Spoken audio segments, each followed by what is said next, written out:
Hey guys, welcome back. कहते हैं कि बेहतरीन कल के लिए अतीत का अच्छा होना ज़रूरी नहीं है, क्योंकि तुम्हारा आने वाला कल आज पर निर्भर करता है, न कि बीते हुए कल पर। स्वागत है आपका हमारे यूट्यूब चैनल में। मैं इस वीडियो में एग्रोनॉमी के कुछ महत्वपूर्ण क्वेश्चन डिस्कस करूंगा, जिसमें मिसलेनियस भी हो सकते हैं। और आज 50 क्वेश्चन डिस्कस किए जाएंगे इस वीडियो सेशन में, जिसमें 1 से 27 तक मिसलेनियस क्वेश्चन हो सकते हैं, जिसमें हॉर्टिकल्चर के भी हो सकते हैं, एग्रोनॉमी के भी, और 27 से 50 धान की खेती से संबंधित क्वेश्चन होंगे। इन 50 क्वेश्चन में देखते हैं आप कितने कर पाते हो, और जितने करोगे उतने कमेंट बॉक्स में ज़रूर बताना। चलिए शुरू करते हैं। पहला एक क्वेश्चन है, पहली अरहर की हाइब्रिड वैरायटी कौन सी है? आपको हर क्वेश्चन करने के लिए 5 सेकंड दिए जाएंगे, और टाइमर इधर साइड में चल रहा है, आपके लेफ्ट साइड में, राइट साइड में।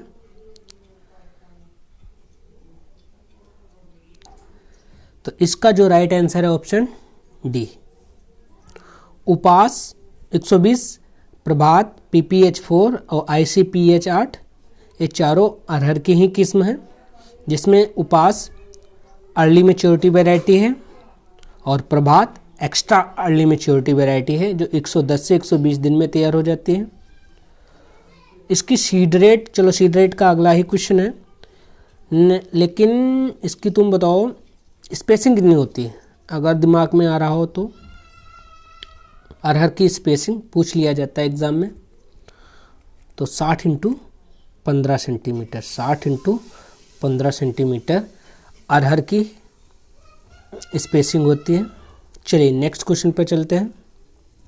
नेक्स्ट क्वेश्चन है, मूंग और अरहर की बीज दर कितनी है? मूंग और अरहर की बीज दर कितनी है?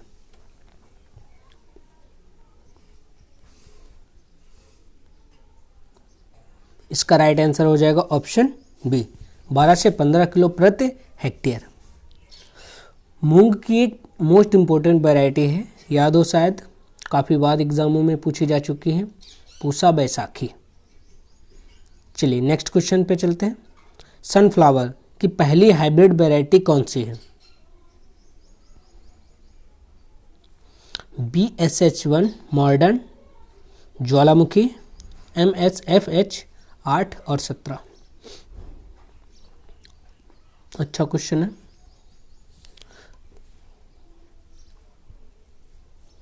इसका राइट आंसर हो जाएगा ऑप्शन ए। अच्छा, इसके पुष्पक्रम का नाम क्या होता है सनफ्लावर के? कैप्टुलम। और फ्रूट का क्या नाम होता है? इंपॉर्टेंट क्वेश्चन है, एकिन। सीड रेट अगर पता हो 8 से 10। अच्छा, स्पेसिंग फिर बता दो, 60 × 20। चलिए नेक्स्ट क्वेश्चन पे चलते हैं। फसल चक्र के जनक कौन है?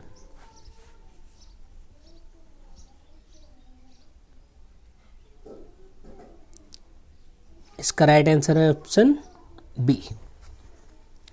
नेक्स्ट एंड इंपॉर्टेंट क्वेश्चन, भारतीय पादप प्रजनक के जनक कौन है?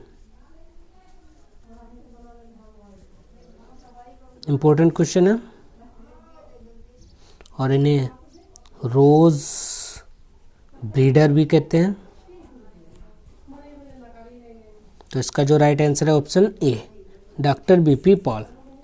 और NA जो है निमोटोलॉजी है, और विनोग्रेड्स्की ने तो जानते होंगे, सॉइल माइक्रोबायोलॉजी है, और GB लाइविंग AG केमिस्ट्री के फादर हैं। चलिए नेक्स्ट क्वेश्चन पर चलते हैं। कपास की पहली, कॉटन की पहली हाइब्रिड वैरायटी कौन सी है, जिसको सर CT पटेल ने निकाला है? कहाँ से? गुजरात से।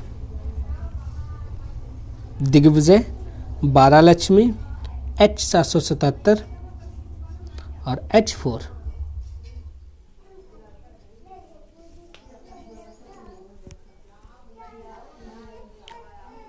H777 और H4 इनके लिए MSP डिक्लेयर की जाती है।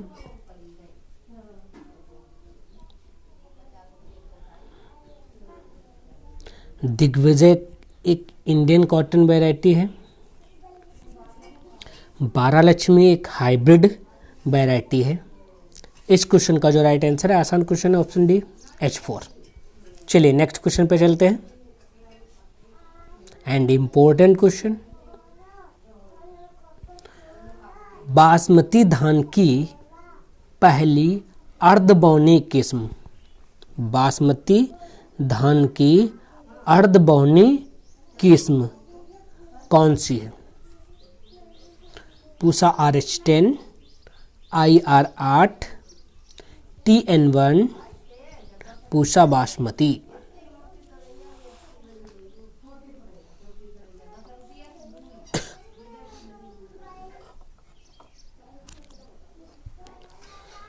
इसका right answer and important question, इसका राइट आंसर हो जाएगा ऑप्शन डी, पूसा बासमती 1।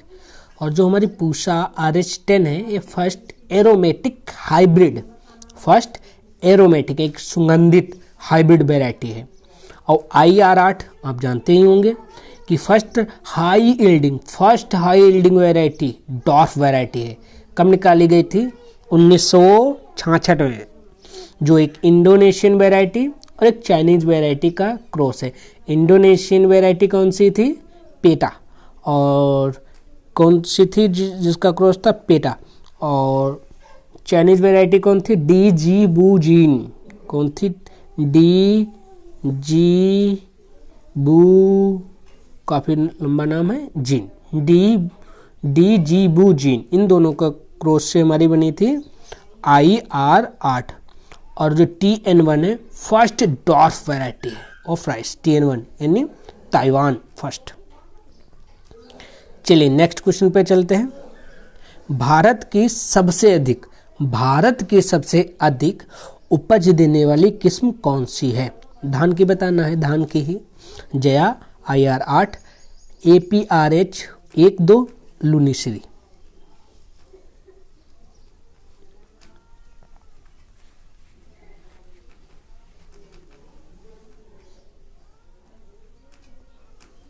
तो इसका जो राइट आंसर हो जाएगा ऑप्शन ए, जया जो है भारत की सबसे अधिक उपज देने वाली किस्म है।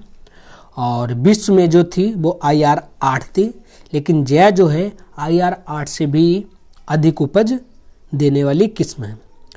IR20 ये भी एक किस्म है धान की। APRH 1-2 और एक और थी MGR फर्स्ट, जिसे अब नाम दिया जाता है कोर्च, CORH फर्स्ट। ये दोनों ही ये तीनों वैरायटी हाइब्रिड की ही किस्म, पहली हाइब्रिड भारत की पहली हाइब्रिड किस्म थी। APRH 1-2 और MGR, जिसे अब हम क्या कहते हैं, कोर्च फर्स्ट। और ये तीनों वैरायटी रिलीज की गई थी 1994 में। कौन कौन सी? APRH 1-2, ये 2 वैरायटी हो गए, और एक MGR फर्स्ट, जिसे अब हम जानते हैं कोर्च नाम से।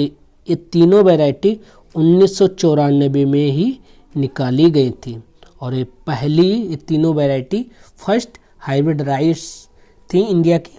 चलिए नेक्स्ट क्वेश्चन पे चलते हैं। पुअर मेंस फूड बताना है आपको, ना कि फ्रूट बताना है। किसे कहते हैं? पुअर मेंस फूड किसे कहते हैं? पोटैटो, वेर, पर्ल मिलेट या मेज? अच्छा क्वेश्चन है। इसका राइट आंसर हो जाएगा ऑप्शन सी, पर्ल मिलेट।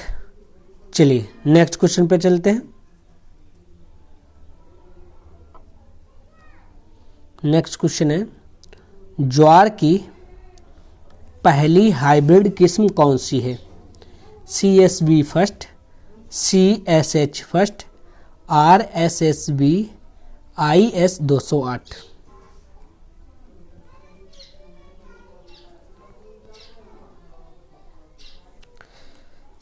इसका राइट आंसर हो जाएगा ऑप्शन, क्या हो जाएगा बताओ? CSH फर्स्ट, CSH फर्स्ट ये हाइब्रिड किस्म, पहली हाइब्रिड किस्म है किसकी? ज्वार की। और ज्वार की सीड रेट कितनी होती है, कोई बताओ? ज्वार की सीड रेट कितनी होती है? 12 से 15 किलो। और जो है CSV फर्स्ट जो है ये हाई यील्डिंग वैरायटी है, high yielding variety of jowar sorghum। और हाइब्रिड पूछी जाए तो CSH फर्स्ट, कंफ्यूज मत होना, CSV फर्स्ट में और CSH फर्स्ट में। और सीड रेट तो मैंने बता दी। अच्छा, क्रोमोसोम नंबर कितने होते हैं? 20। चलिए नेक्स्ट क्वेश्चन पे चलते हैं। व्यापारिक खेती के लिए आम की पहली व्यापारिक कॉमर्शियल कल्टीवेशन के लिए मैंगो की पहली हाइब्रिड किस्म कौन सी है? मल्लिका, आम्रपाली, सिंधु, रत्ना। अच्छा क्वेश्चन है। तो इसका जो राइट आंसर हो जाएगा ऑप्शन ए, मल्लिका जो है फर्स्ट हाइब्रिड कॉमर्शियल वैरायटी है आम की। आम्रपाली, सिंधु, रत्ना। चलिए नेक्स्ट क्वेश्चन पर चलते हैं। एंड इम्पोर्टेंट क्वेश्चन, यह क्वेश्चन पूछा भी जा चुका है अभी रिसेंटली 2021 एफओ के एग्जाम में पूछा गया था यही क्वेश्चन। पहली वायरल डिजीज कौन सी है फसलों की? फसलों की पहली वायरल डिजीज आपको बताना है। Potato leaf roll, tomato leaf curl या leaf curl of tobacco? Leaf curl of tobacco. अभी यह क्वेश्चन पूछा भी जा चुका था 2021 एफओ के एग्जाम में। तो इसका जो राइट आंसर हो जाएगा option C, leaf curl of tobacco ये पहली वायरल डिजीज है। चलिए नेक्स्ट क्वेश्चन पर चलते हैं। टिपिंग क्रिया किस फसल से संबंधित है? लूसर्न, कॉफी, टी या कॉटन?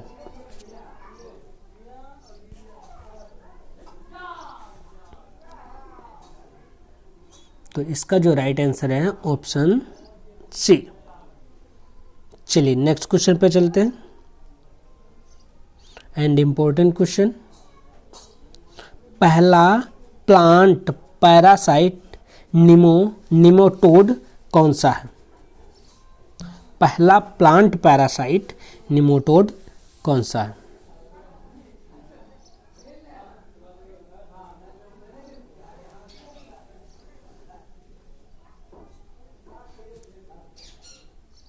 इसका राइट आंसर हो जाएगा ऑप्शन डी, ऑप्शन डी। चलिए नेक्स्ट क्वेश्चन पे चलते हैं।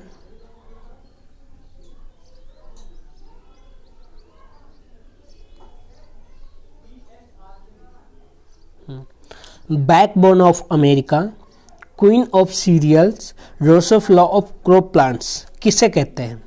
ये निक नेम है, किसके निक नेम है? सोयाबीन, बाजरा, मक्का, गेहूं।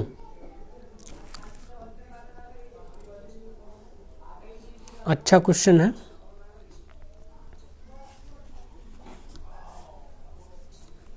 तो इसका जो राइट आंसर हो जाएगा, क्या हो जाएगा? मक्का।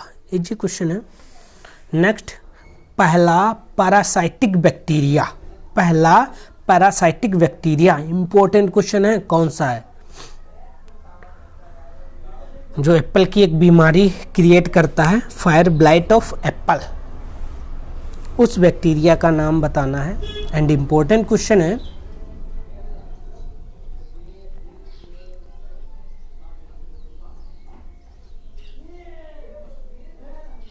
इसका जो राइट आंसर हो जाएगा ऑप्शन ए, एरवीनिया एमाइलोबोरा। चलिए नेक्स्ट क्वेश्चन पे चलते हैं। विश्व में, वर्ल्ड में धान की पहली विकसित बौनी किस्म कौन सी है? बौनी बताना है, dwarf variety. Jaya, IR8, IR20, TN1।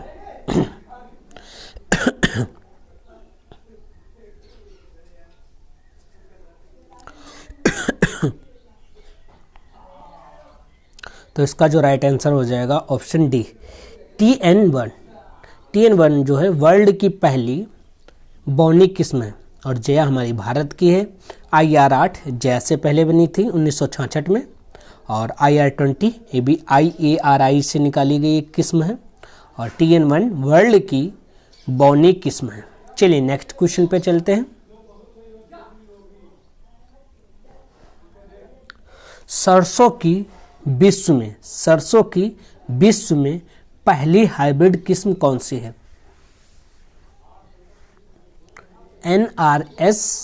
NRC HB 506, Pusa जय किसान जिसे बायो 902 भी कहते हैं, और गिरिराज। चौथा ऑप्शन 00 ले सकते हो, डबल मस्टर्ड 00। तो इसका जो राइट आंसर हो जाएगा क्या हो जाएगा बताओ? सरसों की विश्व में पहली हाइब्रिड किस्म बताना है। ऑप्शन बी पूसा जय किसान या बायो 902। चलिए नेक्स्ट क्वेश्चन पे चलते हैं। कपास की पहली इजिप्टियन किस्म कौन सी है? कपास की पहली इजिप्टियन किस्म कौन सी है?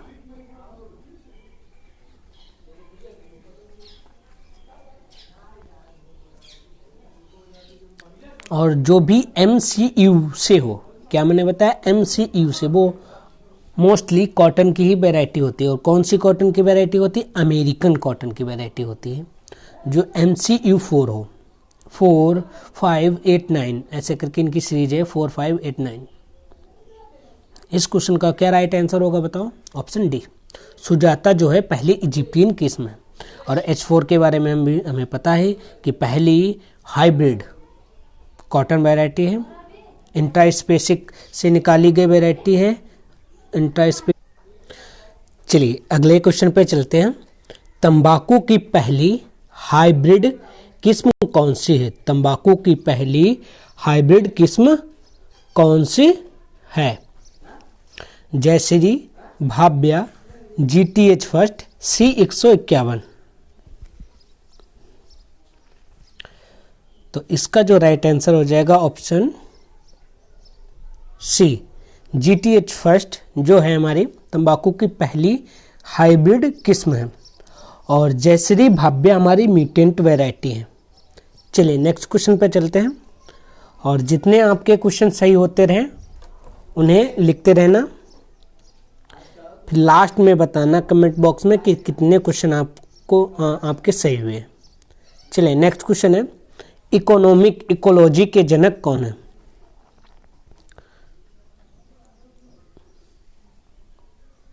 MS स्वामीनाथन, रीटर, F गाल्टन या R मिश्रा।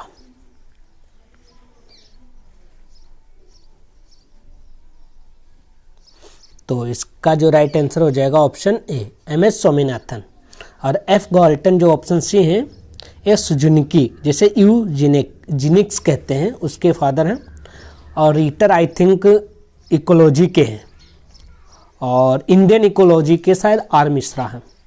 लेकिन यहाँ क्वेश्चन क्या था? इकोनॉमिक इकोलॉजी के जनक कौन है?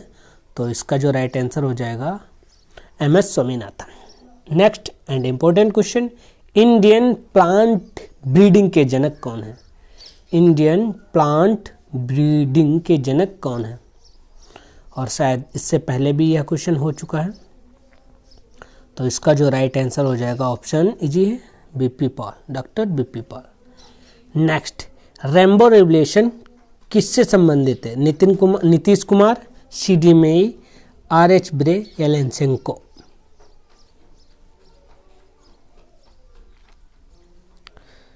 अच्छा क्वेश्चन है। तो इसका जो राइट आंसर हो जाएगा ऑप्शन ए, नीतीश कुमार जो है रेनबो रेवोल्यूशन से संबंधित है। और हमारा जो CD मेई है एक कॉटन साइंटिस्ट है, और RH ब्रे इन्होंने एक कंसेप्ट दिया था न्यूटेंट मोबिलिटी का। चलिए नेक्स्ट क्वेश्चन पे चलते हैं। मिक्स्ड क्रॉपिंग किस वैज्ञानिक से संबंधित है? मिक्स्ड क्रॉपिंग, अच्छा क्वेश्चन है। मिक्स्ड क्रॉपिंग किससे संबंधित है? तो इसका राइट आंसर हो जाएगा option A, SS Bains. Next, seed act कब पारित हुआ था? एक सीड एक्ट होता है, एक सीड रूल होता है। तो यहाँ पूछा जाता है सीड एक्ट कब पारित हुआ था?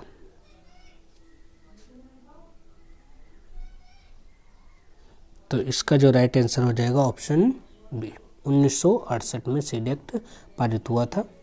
नेक्स्ट, लोबिया का उत्पत्ति स्थान कहाँ है? इंपॉर्टेंट क्वेश्चन है, कई बार पूछा जा चुका है।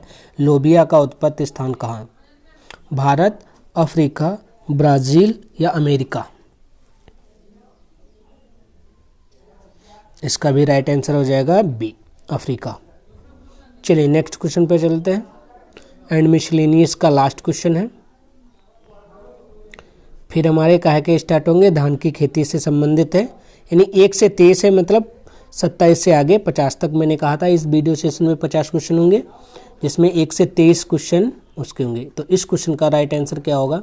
ऐसे पौधों को क्या कहते हैं जो सहनशील होते हैं उच्च अम्लीय भूमि स्थिति में, यानी उच्च हाई एसिडिटी वाली जो सॉइल होती है उन्हें भी टॉलरेट कर सकते हैं। ऐसे प्लांटों को या पौधों को क्या कहते हैं? अच्छा क्वेश्चन है। ऑक्जिलोफाइटस, ऑप्शन ए है ऑक्जिलोफाइटस, ऑक्जिलोफाइटस, एसिडोफाइल्स, थेरोफाइटस या ब्रायोफाइटस? तो इसका जो राइट आंसर हो जाएगा ऑप्शन ए। इसका क्या राइट आंसर हो जाएगा? ऑप्शन ए, ऑक्जिलोफाइटस होते हैं। और एसिडोफिल्स वो होते हैं जो एसिडिक कंडीशन में भी अच्छी तरीके से ग्रो हो जाए। और थेरोफाइटस जो होते हैं ये हॉट ड्राई कंडीशन में भी ऐसे प्लांट ग्रो हो जाते हैं। और ब्रायोफाइटस नॉन वेस्कुलर जो प्लांट होते हैं उन्हें हम ब्रायोफाइटस कहते हैं। अब चलिए नेक्स्ट क्वेश्चन पे चलते हैं, एंड धान की खेती से संबंधित।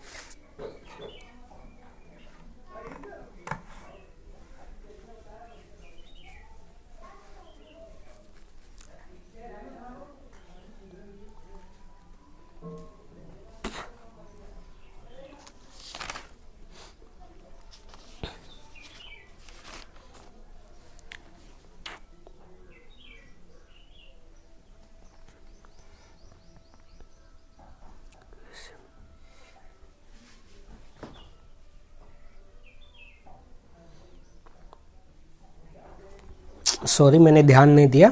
अब आपको पहला ही क्वेश्चन बताना है, धान में कितने प्रतिशत वसा पाई जाती है? धान में कितने प्रतिशत वसा पाई जाती है? इंपॉर्टेंट क्वेश्चन है। इसका राइट आंसर हो जाएगा ऑप्शन डी, 2 से 2.5% जो होती है धान में वसा पाई जाती है, 6 से 7% और 7 से 7.8%। जो हमारा भूरा चावल होता है उसमें 6 से 7% प्रोटीन पाई जाती है, और 7.8% जो होती है हमारी जो येलो कलर का जो राइस होता है उसमें पाई जाती है, और 4% हो गया। इसका जो राइट आंसर हो जाएगा ऑप्शन ऑप्शन डी, 2.5% लगभग वसा पाई जाती है। नेक्स्ट, धान में हलिंग प्रतिशत क्या है? कितना होता है?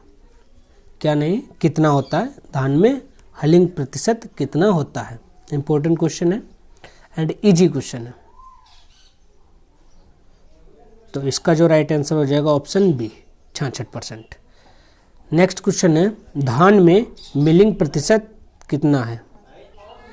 तो धान में हलिंग प्रतिशत कितना हो गया? 66%। और नेक्स्ट क्वेश्चन है, धान में मिलिंग प्रतिशत क्या है, यानी कितना होता है? धान में मिलिंग प्रतिशत कितना होता है?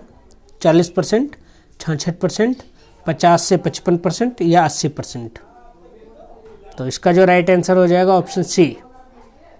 चलिए नेक्स्ट क्वेश्चन पे, एंड इम्पोर्टेंट क्वेश्चन, उत्पादकता किस प्रजाति की अधिक होती है? Indica, japonica, javanica? Important question है। हमें पता है। इसका राइट आंसर क्या होगा आपको बताना है। जैपोनिका जो है उसकी प्रोडक्टिविटी सबसे अधिक है। जैपोनिका प्रजाति की सबसे अधिक है। और धान की टोटल कितनी स्पीसीज होती हैं? 24, जिसमें से ग्रो कितनी की जाती हैं? 2, एक ओराइजा सटाइवा, एक ओराइजा ग्लेबेरिमा। और ओराइजा ग्लेबेरिमा जो है वेस्ट अफ्रीका में सिर्फ वहीं उगाई जाती है। और जो ओराइजा सटाइवा है ये अपने इधर इंडिका, जैपोनिका और इनकी जो वेराइटीज़ उप वेराइटीज़ हैं जवानिका, जिसमें जैपोनिकम की जो प्रोडक्टिविटी है सबसे अधिक होती है। चलिए नेक्स्ट क्वेश्चन पे चलते हैं। धान के तने को क्या कहते हैं? धान के तने को क्या कहते हैं? हल, लेमा, प्लेया या हल्म या कल्म? तो इसका जो राइट आंसर हो जाएगा option D. Next question, plant growth के लिए अनुकूलतम तापमान कितना होना चाहिए? अनुकूलतम तापमान कितना होना चाहिए प्लांट ग्रोथ के लिए? ना कि जर्मिनेशन के लिए, ना कि मैच्योरिटी के लिए, या ना कि फ्लावर के लिए। आपको बताना है प्लांट ग्रोथ के लिए। तो इसका जो राइट आंसर हो जाएगा ऑप्शन ए, 21 से 37 सेंटीग्रेड। अगर फ्लावरिंग के लिए पूछा जाए तो हो जाएगा 26 से 29, और मैच्योरिटी के लिए पूछा जाए तो भाई अक्टूबर में पहुंच जाता है। अक्टूबर में कितना टेम्परेचर हो जाता है? 20 से 25।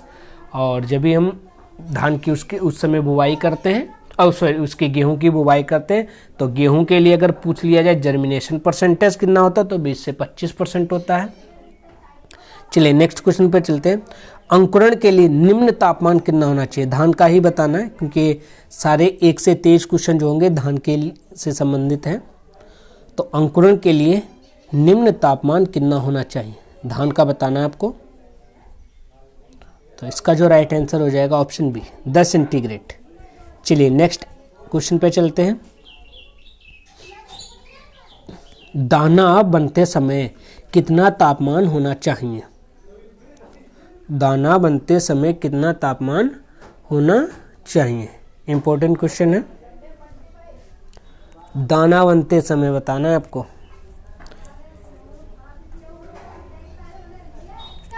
होना कितना चाहिए? ऑप्शन सी, 20 से 21। नेक्स्ट क्वेश्चन, धान की विश्व में पहली बौनी किस्म कौन सी है? हमने पहले भी इस क्वेश्चन को डिस्कस कर चुके हैं। अगर आपको याद रह गया होगा तो आप बता सकते हो।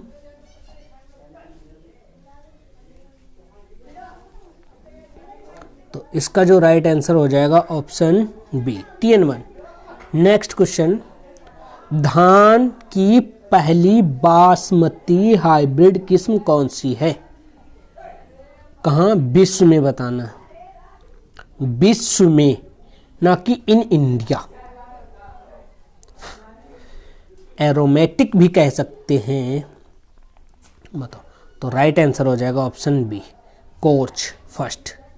चलिए नेक्स्ट क्वेश्चन पे चलते हैं। सॉरी, इसका कोर्च फर्स्ट ने ऑप्शन सी, PRH10।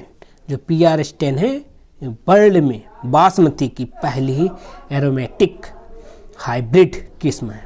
चलिए नेक्स्ट क्वेश्चन पे चलते हैं। विश्व की सबसे अधिक उपज देने वाली, हमें वर्ल्ड की सबसे अधिक उपज देने वाली किस्म कौन सी है? पूसा बासमती 1, IR8, फाल्गुना या जगन्नाथ? तो इसका जो राइट आंसर हो जाएगा ऑप्शन बी, IR8। चलिए नेक्स्ट क्वेश्चन पे चलते हैं। भारत में हाइब्रिड राइस के जनक कौन है? GS खुश, ऑप्शन ए जो है GS खुश, EA सिद्दीकी, R मिश्रा या रीटर? तो इसका जो राइट आंसर हो जाएगा ऑप्शन बी। चलिए नेक्स्ट क्वेश्चन पे चलते हैं।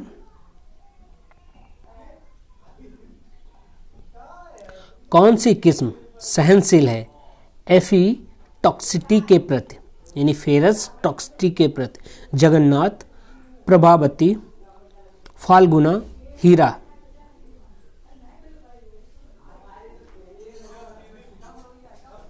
तो इसका जो राइट आंसर हो जाएगा ऑप्शन सी, फाल्गुना जो है एफिटॉक्सिटी के प्रति सहनशील है। नेक्स्ट एंड इम्पोर्टेंट क्वेश्चन, और कई बार एग्जामों में पूछा जा चुका है, डेपोग मेथड से 1 हेक्टेयर रोपण के लिए कितनी भूमि की आवश्यकता होगी? डेपोग विधि से बताना है। एक होता है हमारा SRI, system of rice intensification, लेकिन यहाँ में डेपोग मेथड से बताना है, जो मेडागास्कर नहीं, ये मेडागास्कर से नहीं है, जो SRI वो मेडागास्कर से विकसित है। तो इसका जो राइट आंसर हो जाएगा ऑप्शन सी, 40 मीटर स्क्वायर, और 100 मीटर स्क्वायर जो होता है SRI विधि से। चलिए नेक्स्ट क्वेश्चन पे चलते हैं। लाइन सोविंग विधि से कितनी बीज दर की आवश्यकता होगी?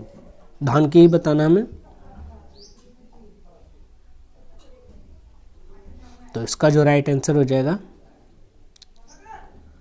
Option B, 60, option C, sorry option C, 40 kg line sowing के लिए। चलिए नेक्स्ट क्वेश्चन पे चलते हैं। हाइब्रिड राइस की बीज दर कितनी होती है? हाइब्रिड राइस की बीज दर 1.5 से 3, 6 से 8, या 20 या 30?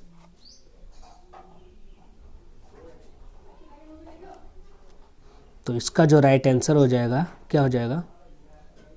हाइब्रिड राइस, सॉरी ऊपर क्या क्वेश्चन 15, हाँ इसका सॉरी, लाइन सोविंग के लिए 20, ऑप्शन बी हो जाएगा। लाइन सोविंग के लिए ऑप्शन बी, 60 kg प्रति हेक्टेयर। और नेक्स्ट क्वेश्चन क्या है हमारा? हाइब्रिड राइस के लिए, इसका क्वेश्चन इसका हो जाएगा ऑप्शन सी, 20 किलो प्रति हेक्टेयर। लाइन सोविंग के लिए 60 kg प्रति हेक्टेयर, और हाइब्रिड राइस के लिए 20 किलो प्रति हेक्टेयर। चलिए नेक्स्ट क्वेश्चन पे चलते हैं। कम अवधि, शॉर्ट ड्यूरेशन, इंपॉर्टेंट क्वेश्चन है, शॉर्ट ड्यूरेशन किस्मों के लिए बीज दर कितनी होनी चाहिए? Short, medium, long. तो शॉर्ट के लिए कितना होना चाहिए? 60 kg प्रति हेक्टेयर, शॉर्ट ड्यूरेशन अगर वैरायटी है। मीडियम ड्यूरेशन है तो 40 kg, और लॉन्ग ड्यूरेशन है तो 30 kg, और हाइब्रिड है तो हमारा 20 kg। और श्री मेथड से आप जानते हो 6 से 7 या 8 कर सकते हैं, और डेपोग से 1.5 से 3। चलिए नेक्स्ट क्वेश्चन पे चलते हैं। कम अवधि वाली किस्म यानी शॉर्ट ड्यूरेशन किस्मों के लिए स्पेसिंग कितनी होनी चाहिए? 15 से 10 सेंटीमीटर, 20 से 10 सेंटीमीटर, 20 से 15 सेंटीमीटर, या 25 सेंटीमीटर? तो इसका जो राइट आंसर हो जाएगा ऑप्शन ए, मीडियम के लिए 20 से 10, और अगर हम नॉर्मल पूछे, नॉर्मल वैरायटी के लिए, किस्मों के लिए स्पेसिंग कितनी होनी चाहिए? 20 से 10, और 20 से 15 हमारा हाइब्रिड हो जाएगा, और 25 × 25 SRI यानी सिस्टम ऑफ राइस इंटेंसिफिकेशन के लिए में 25 × 25 सेंटीमीटर की आवश्यकता होती है। चलिए नेक्स्ट क्वेश्चन पे चलते हैं। धान की कौन सी किस्म बैक्टीरियल लीफ ब्लाइट के प्रति सहनशील है?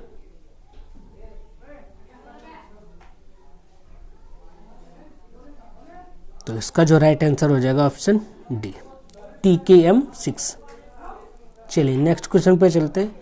वेल्ड राइस का वर्टिकल नेम है इकोनोक्लोआ क्रूगेली, सी इसमें मिसपेल्ट हो गया, बी ऑप्शन है इकोनोक्लोना, option C Oryza sativa family spontanea. तो इसका जो राइट आंसर हो जाएगा ऑप्शन बी, बिल्ड राइस का जो वर्टिकल नेम है इकोनोक्लोआ क्लोना। चलिए नेक्स्ट क्वेश्चन पे चलते हैं, एंड इम्पोर्टेंट क्वेश्चन, काफी बार पूछा जा चुका है। धान की भूरी पत्ती धब्बा रोग के पैथोजन का नाम क्या है? Brown leaf spot. Brown leaf spot के बारे में उसका पैथोजन का नाम बताना है।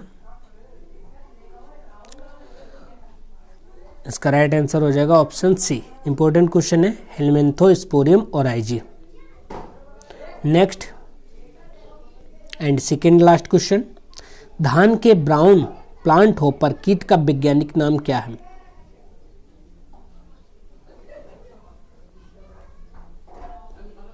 तो इसका जो राइट आंसर हो जाएगा ऑप्शन डी, नील परवाटा लुजेंस। लास्ट क्वेश्चन है इस वीडियो सेशन का,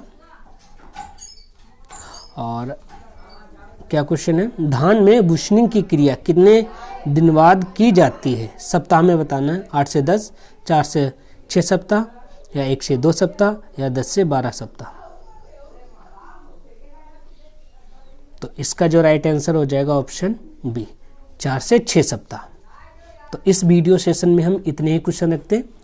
अगले जो वीडियो सेशन होगा उसमें भी हम 1 से 50 या 1 से 100 क्वेश्चन हो सकते हैं एग्रोनॉमी के।